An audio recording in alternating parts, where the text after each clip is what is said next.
Bueno, tenemos que tener en cuenta que de todos los cánceres que producen muertes, solamente son responsables de estas muertes el 2.5% de estos tumores cerebrales. La mayor parte de los tumores cerebrales no son los primarios, no son los secundarios producidos por las metástasis. ¿Ya? Y la incidencia de estos tumores es de 6 a 20 casos por 100.000 habitantes. Pero esto va a variar en función del tipo de tumor, de la edad del paciente y también a veces influye la raza, la situación étnica, ¿no? Ahora, la mayoría de estos tumores cerebrales son gliomas, o sea, son tumores provenientes del encéfalo, tumores primarios.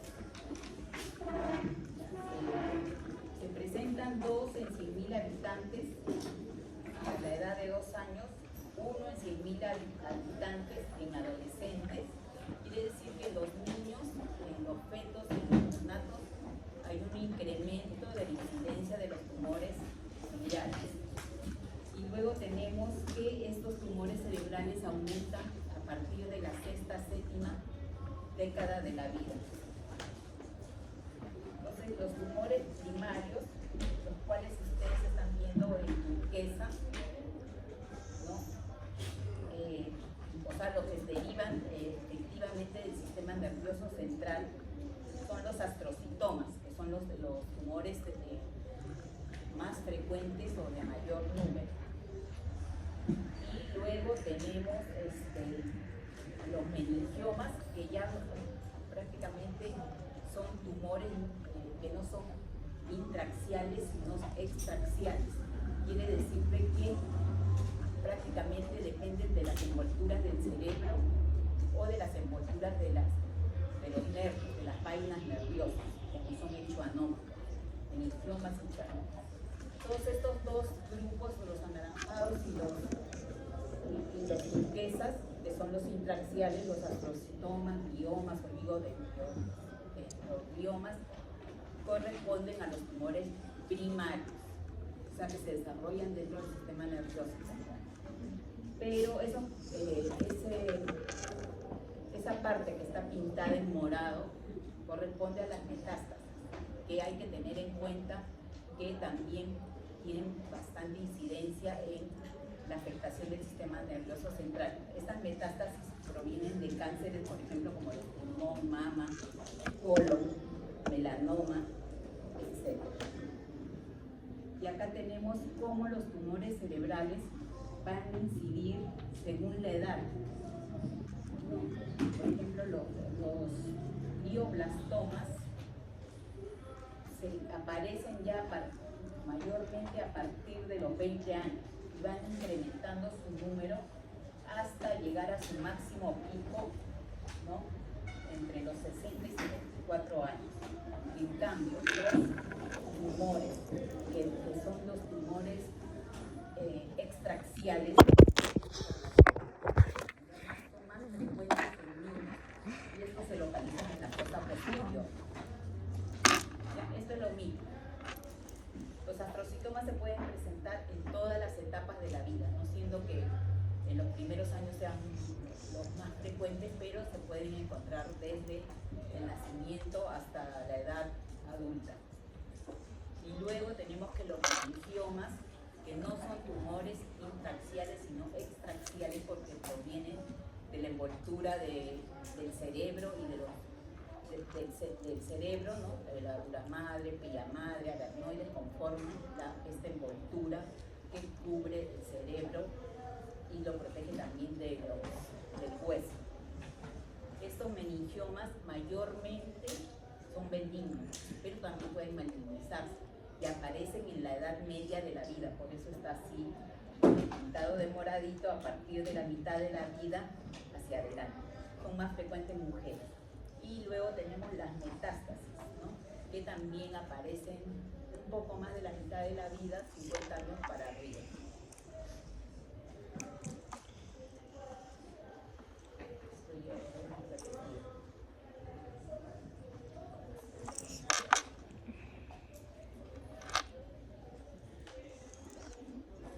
Ahora, decíamos que los tumores cerebrales se pueden clasificar según su localización. Les decía que pueden estar a nivel supratentorial. El tentorio es una lámina fibrosa que separa el cerebro del cerebelo y del tronco encefálico. Entonces, lo que está por encima de esa membrana fibrosa son tumores de localización supratentorial, por el tentorio, ¿no? Y va a afectar principalmente la zona del cerebro, tanto a nivel cortical como subcortical, y los tumores intratentoriales son los que están por debajo de ese tentorio, de esa lámina fibrosa, y tenemos que ahí están localizados los tumores cerebelosos, ¿ya? Y el tronco cerebral, los pares craneales a partir del tercero para adelante. Otra localización que también puede verse en los tumores cerebrales es tumores que van a localizarse a nivel intraventricular, es decir, de las cavidades ventriculares, que son las que conllevan la circulación del líquido cefalorraquídeo, ¿no? Entonces, al estar dentro de estas cavidades ventriculares van a producir obstrucción y por lo tanto estos tumores intraventriculares van a cursar con microcefalia. Hay tumores que se localizan en la línea media. Por ejemplo, tenemos los piñalomas, es un ejemplo de eso. Y también meningiomas. La clasificación les dije, según su origen. Si son primarios, son porque derivan de las mismas células del cerebro y del sistema nervioso. Entre estos tenemos los gliomas. Y los gliomas son una serie de células que se encuentran en el cerebro para producir el sostén de las células de las neuronas. Estas glías o estos gliomas, estas células gliales, pueden ser astrocitos, pueden ser oligodendrocitos, ependinomas y plexos, células el plexo coroideo. Bueno, estas células que prácticamente sirven de sostén, las más importantes son los astrocitos, que son las células más grandes y tienen forma de estrella, por eso que se llaman astrocitos. Estas sirven para sostener el sistema nervioso central. No solamente sirven para producir una función de sostenimiento, sino también de un equilibrio hidroelectrolito, sirven también para la nutrición de las células, de las neuronas, también sirven como un mecanismo de protección contra las infecciones, o sea, tienen una capacidad inmunitaria. ¿Ya? Y luego los oligodendrocitos sirven para producir mielina junto con la mielina que recubre los nervios, es decir, la vaina de Schwann. Hay otros tumores que tienen un origen neuroectodérmico como el méduloblastoma. Y habíamos visto que no solamente los primarios pueden ser intraxiales, o sea, propios del sistema nervioso central, sino extraxiales como el meningioma, que proviene de las células de las envolturas del cerebro. También pueden haber tumores que se deriven de la hipófisis como adenomas, ¿no? Y también de células germinales como los teratomas o quistes dermoides. En cuanto a los secundarios, ya hablamos que son producidos por las metástasis de otros órganos. Y esto es una repetición para aclararles que los tumores entonces se clasifican por su origen en intraxiales y extraxiales. Hablamos que los intraxiales son propios del sistema nervioso central. Estos son los gliomas, por ejemplo, y los extraxiales provienen de lo que está fuera, o sea, de la meninge, de los senos pleurales y del sistema ventricular. Eso es además. Ahora, hay que explicar que las glías no solamente están en la parte del cerebro, la parte central, sino también se encuentran en el sistema nervioso periférico. Ahora, la glía central está conformada por el cerebro, ¿no? El cerebelo, el tronco cerebral, la médula espinal y, como les digo, mayormente estas células de sostén que forman las glías, las más numerosas son los astrocitos. Y luego vienen los oligodendrocitos, que son las células que sirven para producir mielina. Y tenemos la glía periférica. Estas células gliales se encuentran en el sistema nervioso periférico, es decir, en los ganglios nerviosos, porque tenemos hasta en el intestino tenemos ganglios nerviosos, en las terminaciones nerviosas, en las células de Schwann, en las células capsulares y en las células de Müller. Y esos tumores primarios, bueno, vamos a volver a repasar porque es un poco complicado. Entonces, los tumores primarios que vamos a estudiar nosotros principalmente son los tumores gliales. Y como las glías están conformadas por los astrocitos, los oligodendrocitos, las células de los plesos coroideos y del epéndimo, todos estos van a constituir los tumores de las células gliales. Y luego tenemos que vamos a desarrollar los meningiomas y los de origen neuronal como los gangliomas, los gangliositoma infantil. Luego también están considerados dentro de los tumores primarios los tumores de las células germinales como los teratomas, ¿no? Y los tumores neuroepiteliales como el craniofaringioma, el quiste de la bolsa de Rathke, el carcinoma del plexo coroideo, ¿no? Y los secundarios ya hablamos de la. Ahora, a la clasificación por la frecuencia según su edad. En los niños, los tumores en un 60% se localizan a nivel intratentorial y en un 40% hasta los 3 años es a nivel supratentorial. Y estos tumores que son gliales están considerados los astrocitomas de bajo grado, los astrocitomas difusos, los oligodendrogliomas y los oligoastrocitomas. Y entre los infratentoriales también tenemos los astrocitomas de bajo grado a nivel del tronco cerebral y del cerebelo. Luego tenemos que los adultos, el mayor porcentaje se localiza a nivel supratentorial y son de alto grado, quiere decir de que son bastante malignos. Y acá también están considerados los astrocitomas, pero de alto grado.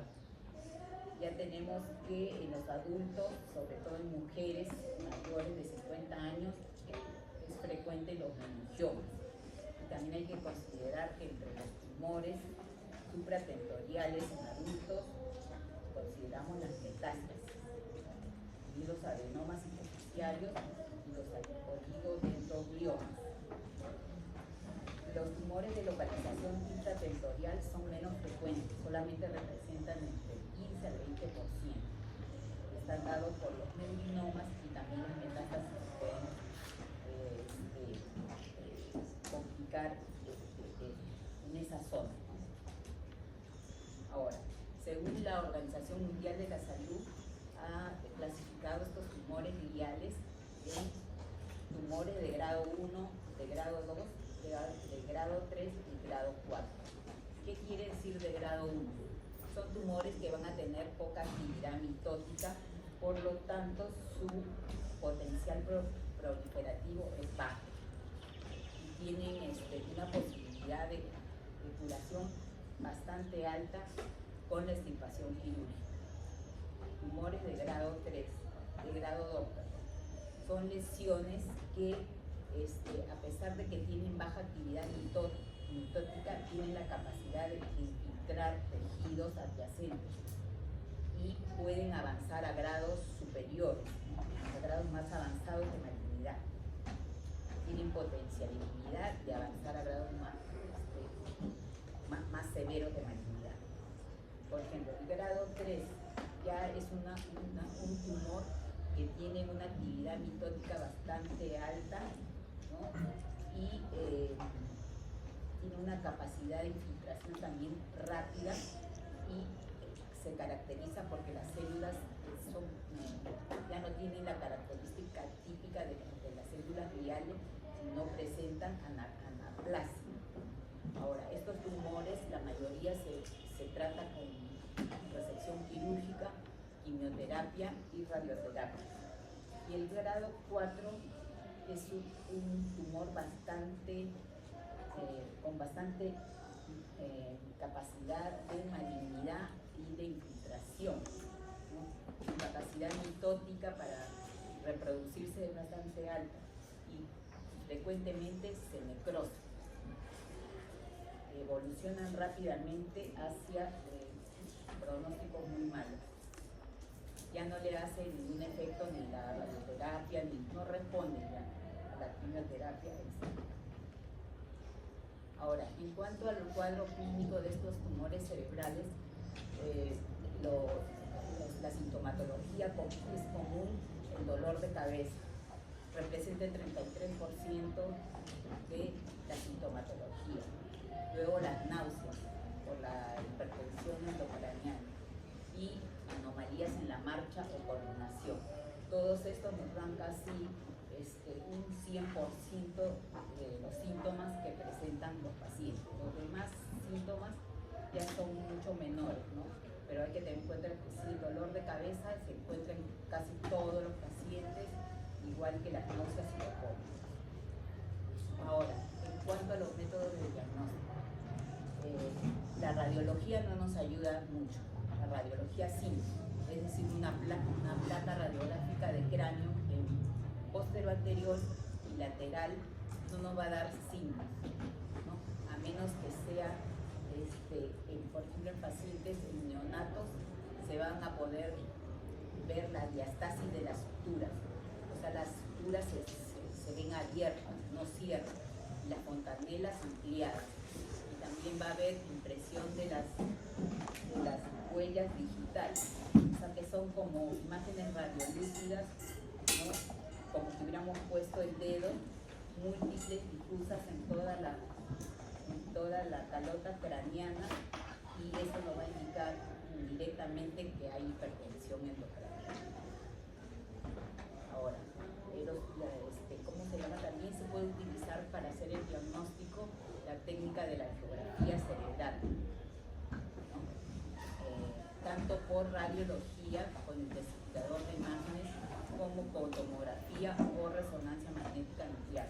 ¿Y para qué nos sirve esta angiografía? Ya sea por los métodos de radiología, tomografía o resonancia, nos sirve para visualizar la vascularización del tumor, para localizar su situación, para ver una posible embolización de los vasos que van a nutrir a ese tumor y cómo va a ser el procedimiento quirúrgico.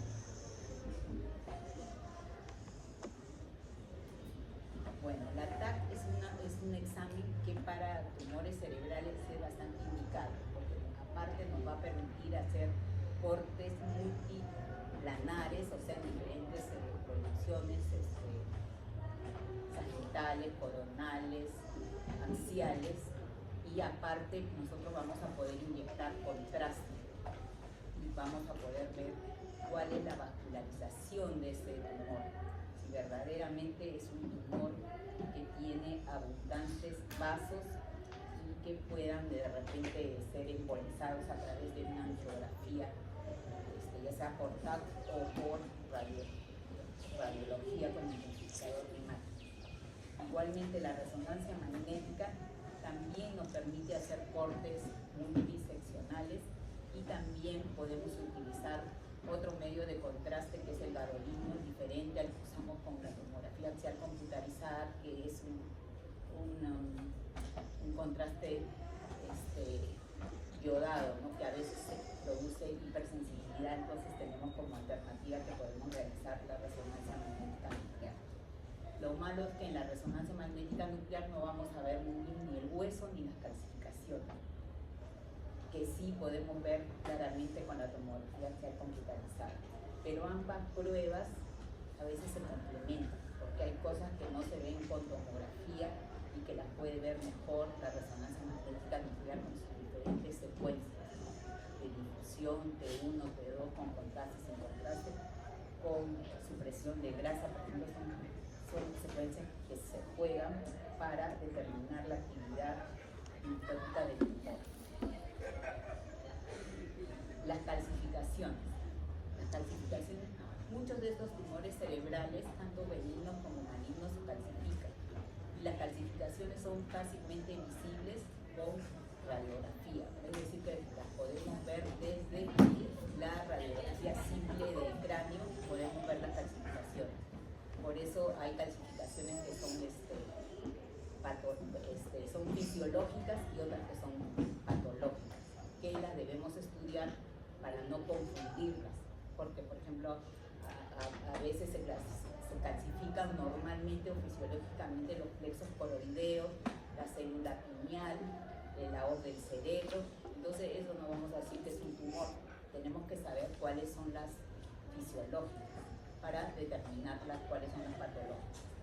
Ahora, de los tumores que mayormente se calcifican son los oligodendrogliomas y los ependimomas, los astrocitomas en un 20% y los craneofaringiomas, que son tumores benignos, ¿no? Derivados de restos embriológicos de la bolsa de Ratkins, se calcifican también en un 90%, pero estos más se presentan en niños. Ahora, los gliomas de bajo grado, es decir, estos gliomas de bajo grado son tumores que la OMS los ha clasificado en tumores de grado 1, porque tienen baja capacidad neutótica, son tumores bien diferenciados, ¿no? Y que prácticamente tienen poca capacidad de infiltración y se pueden curar con, con una extirpación quirúrgica. Y las calcificaciones se pueden ver en tomografía en un 15 a 20% de los casos. Son tumores bastante extensos. Son tumores que se denominan astrocitomas difusos de bajo grado, grado 1. Es decir, que son tumores amplios, de distribución amplia, pero bien circunscritos, de baja potencialidad maligna, que no se reproducen o se multiplican fácilmente las células y que se tratan con extirpación quirúrgica. Hay también los astrocitomas pilocíticos de grado 1. Estos tumores son también de baja potencialidad maligna, porque solamente se llaman pilocíticos porque tienen forma de cabellos, de pelos, pilocíticos, ¿ya? Y como digo, son astrocitomas que se presentan en niños y personas jóvenes. Acá tenemos unos ejemplos, ¿no? De astrocitoma pilocítico de grado 1, en la que a nivel temporal está produciendo efecto de masa sobre las cavidades ventriculares derechas, ¿no? Y tiene un nódulo en la pared, un nódulo adherido a la pared. Entonces, este tumor que estamos viendo ya en esta resonancia magnética nuclear tiene una apariencia hipointensa, ¿no? Y prácticamente el nódulo mural se ve con poco realce, con poca intensidad. Ahora, en esta es una secuencia en T1 y en T2 vemos que este tumor tiene una hiperintensidad y el nódulo mural se ve hipointenso, con una zona de baja intensidad, que es la necrosis. Y luego, cuando a este mismo tumor, en esta resonancia magnética nuclear, en T1, en secuencia T1, pero que hemos inyectado contraste, estamos viendo que el nódulo mural, ¿no? Prácticamente se intensifica por su capacidad, porque tiene un proceso hemorrágico interno. Entonces, miren el efecto de masa y la desviación de la línea central del cerebro hacia el lado izquierdo. Ahora, el astrocitoma anaplásico, su mismo nombre lo dice, anaplasia, ya prácticamente las células han perdido su forma original y son indistinguibles de lo normal. Entonces, este tumor ya corresponde a un grado 3. Son tumores de células atípicas, ¿no? Y que son bastante malignos. Su capacidad de infiltración es bastante rápida y sigue creciendo. Acá tenemos en esta tomografía, en un corte axial, en la parte temporal izquierda, una lesión hipodensa de bordes difusos mal definidos con aspecto infiltrante a su alrededor, ¿no? Y que está haciendo efecto de masa y borrando el vínculo lateral, ¿no? Y desplazando la línea media.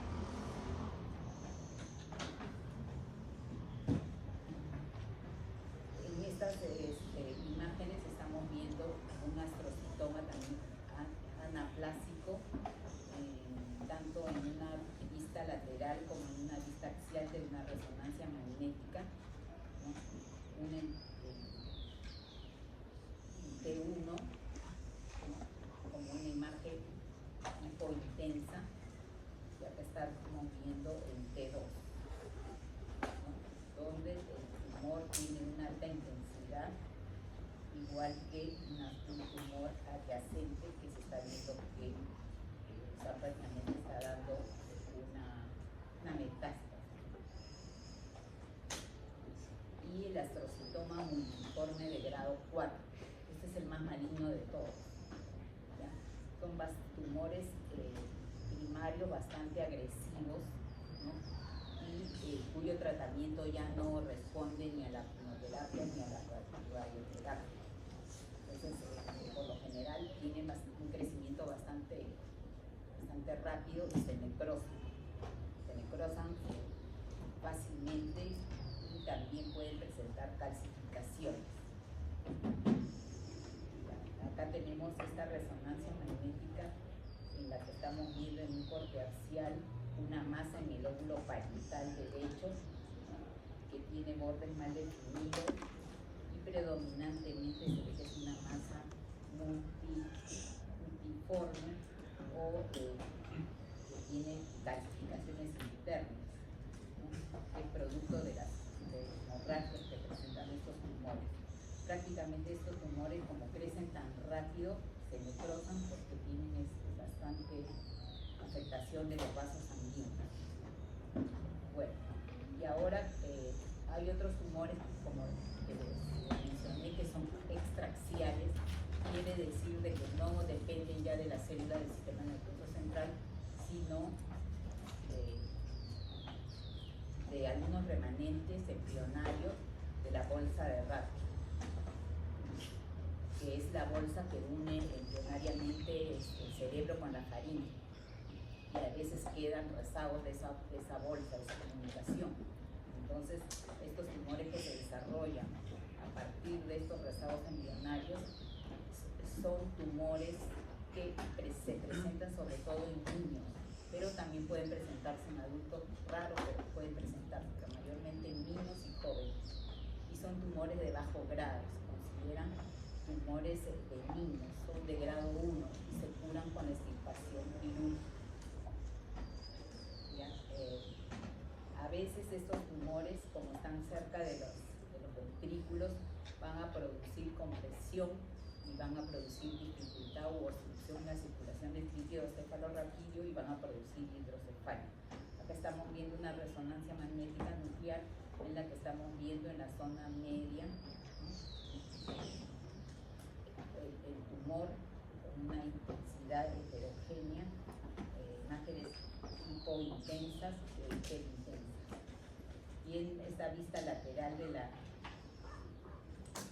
de esta resonancia magnética estamos viendo que el tumor está creciendo dentro del ventrículo y produciendo obstrucción, por lo cual se ha dilatado y ha producido hidrocefalia.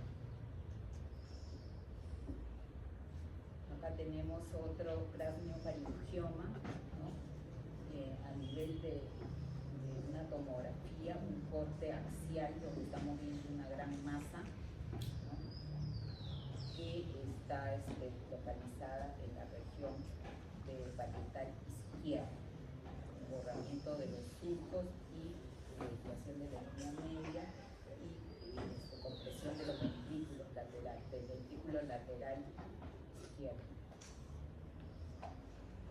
Ahora, los meningiomas. Les dije que los meningiomas son tumores que se derivan de las células de las membranas que cubren el cerebro, es decir, de la dura madre, pia madre y aracnoides, ¿no? Son tumores axiales. Generalmente estos tumores son benignos y aparecen más que todo en las mujeres a partir de los 50 años. Son tumores de bajo grado o grado 1, cuya tratamiento es quirúrgico, pero eso no quiere decir que estos tumores no se puedan malignizar y migrar a grado 2 o a grado 3, donde ya el comportamiento tanto de tratamiento es diferente. Ya el grado 3 ya prácticamente es un meningioma anaplásico maligno. El diagnóstico lo hacemos sobre todo, pueden verse con radiología simple porque estos tumores se calcifican muy frecuentemente. Entonces la calcificación se puede ver en la radiografía simple de cráneo y se puede ver a nivel central o periférico. Y mayormente el diagnóstico ya definitivo se hace con la tomografía y la resonancia magnética.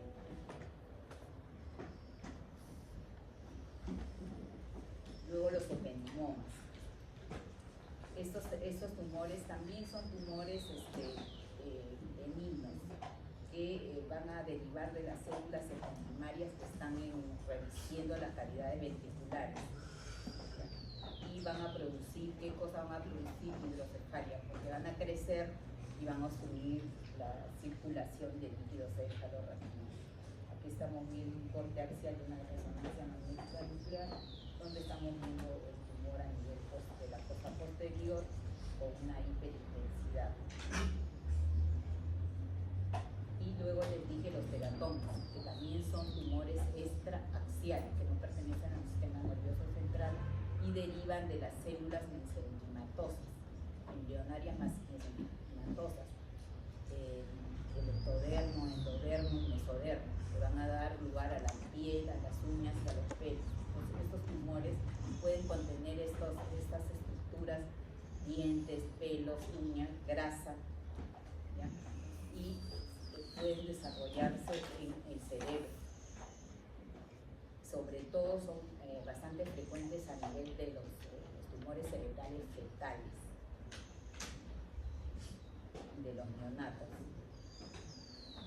en esta resonancia magnética estamos viendo un tumor bastante extenso, ¿no?, en la zona central, ¿no?, y que prácticamente ha abarcado toda esta zona y está produciendo con efecto de masa, ¿no?, y tiene zonas quísticas, multiquísticas. Ahora, estos tumores, estos teratomas se clasifican en teratomas malignos y benignos. Los benignos son los teratomas que son teratomas maduros, y los malignos inmaduros. Quiere decir que los teratomas maduros son los que ya uno puede identificar pelo, grasa, dientes, uñas, qué sé yo, porque ya prácticamente son células bien diferenciadas. En cambio, los teratomas que son malignos son los que no tienen una forma definida, tienen una tipicidad, son atípicos, no podemos nosotros identificar su histología, y esos son los que se malignizan. Y los pinealomas o pineoblastomas, que son tumores que se van a ubicar en la zona, en la región pineal, son derivados de la glándula pineal y se presentan sobre todo en niños y pueden ir acompañados de los retinoblastomas, que son tumores de la retina. Son bastante agresivos y se presentan como tumores grandes, hiperintensos, a pesar de que estas secuencias en T1 localizados en la línea media. Y las metástasis, que ya les dije que son derivadas de otros cánceres que se pueden localizar tanto a nivel supratentorial como infratentorial, pueden ser únicas o pueden ser múltiples y de diferentes tamaños. Y eso sería todo con respecto a los tumores cerebrales. Ahora vamos a hablar de la, ¿cómo se llama?, de la patología de columna. ¿La hacemos corrido o quieren un break? Un break. Quiero tomar agua.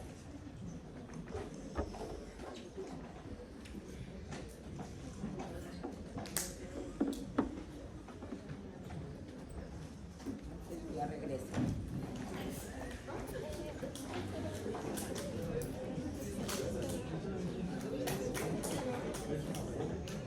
Pero las que están colgadas sí, en las que han puesto en teoría ahí, y algunas cosas en la computadora.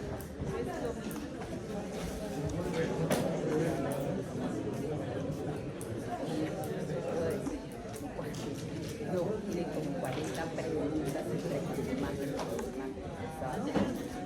pero es difícil que le pongan imágenes y especialidades de resonancia, tomografía.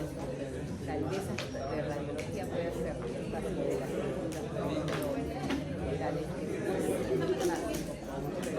otras cosas más complicadas.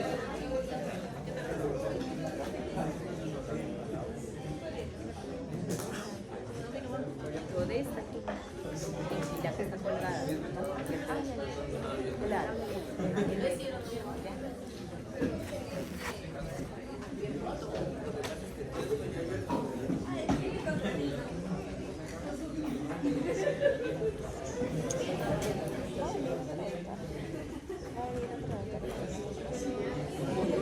No, dijo de que va a tomar agua y regresa. Va a tomar agua y regresa. Ahí, gracias.